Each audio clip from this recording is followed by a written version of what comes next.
वायनाड में लैंडस्लाइड की त्रासदी के बाद 5वें दिन भी तलाशी अभियान जारी है। अब तक 300 से ज्यादा लोगों की मौत हो गई है और 200 से ज्यादा लोग लापता बताए जा रहे हैं। हालांकि राहत बचाव में लगी एजेंसियों ने अब तक हिम्मत नहीं हारी है। शुक्रवार को भी मलबे के नीचे से कई जिंदा लोगों को निकाला गया। ऐसे में तकनीक की मदद से तलाशी अभियान को और भी तेज कर दिया गया है। जानकारी की माने तो अब तक 200 से ज्यादा शव मिले हैं। वहीं अस्पताल में भर्ती लोगों में से 187 लोगों को छुट्टी दे दी गई है।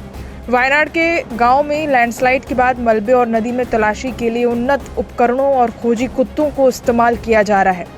वायनाड के लैंडस्लाइड हादसे के बाद व्यवसायी, मशहूर हस्तियां और संस्थाएं सीएम आपदा राहत कोष में लाखों करोड़ों रुपए दान देने में जुटी हुई है। सेना द्वारा 190 फुट लंबी बेली ब्रिज का निर्माण पूरा होने के बाद खोज अभियान में तेजी आने के बीच बचाव दलों ने शुक्रवार को लैंडस्लाइड प्रभावित क्षेत्रों में रहने वाले लोगों के लिए मोबाइल फोन से प्राप्त अंतिम लोकेशन समेत जीपीएस निर्देशांकों और ड्रोन चित्रों का इस्तेमाल करके मलबे में फंसे लोगों की तलाश की।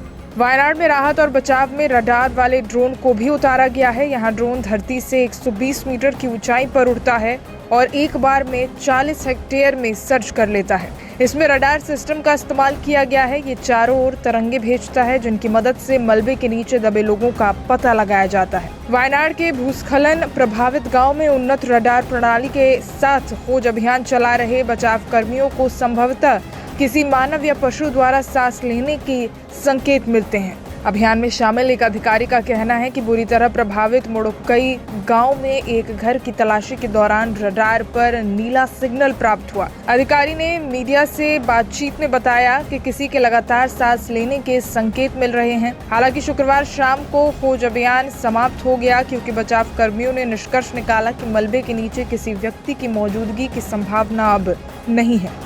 वायनाड जिले के मुड़क्कई क्षेत्र में लैंडस्लाइड के 3 दिन बाद बचाव कर्मियों ने शुक्रवार को एक ही परिवार के 4 लोगों को पदवेट्टी कुन्नू के निकट इलाके से सुरक्षित जिंदा बाहर निकाला। लैंडस्लाइड की घटनाओं में मरने वालों की संख्या 210 से ज्यादा हो गई है, जबकि 273 लोग घायल बताए जा रहे हैं। केरल स्वास्थ्य विभाग के अनुसार इसके अतिरिक्त 134 मानव अंग भी बरामद किए गए हैं। शुक्रवार को तड़के फिर से शुरू हुए खोज और बचाव अभियान को अब तक चलाया जा रहा है और ये अभियान तब तक चलेगा जब तक बेली ब्रिज के कारण बचाव दलों को भारी मशीनरी, जिसमें उत्खनन मशीनें भी शामिल हैं, उससे कोई निष्कर्ष नहीं मिल जाता और एम्बुलेंस को सबसे अधिक प्रभावित मुड़क्कई और चूरमाला बस्तियों तक ले जाने में ये गाड़ियां और ये एम्बुलेंस मदद करेंगी।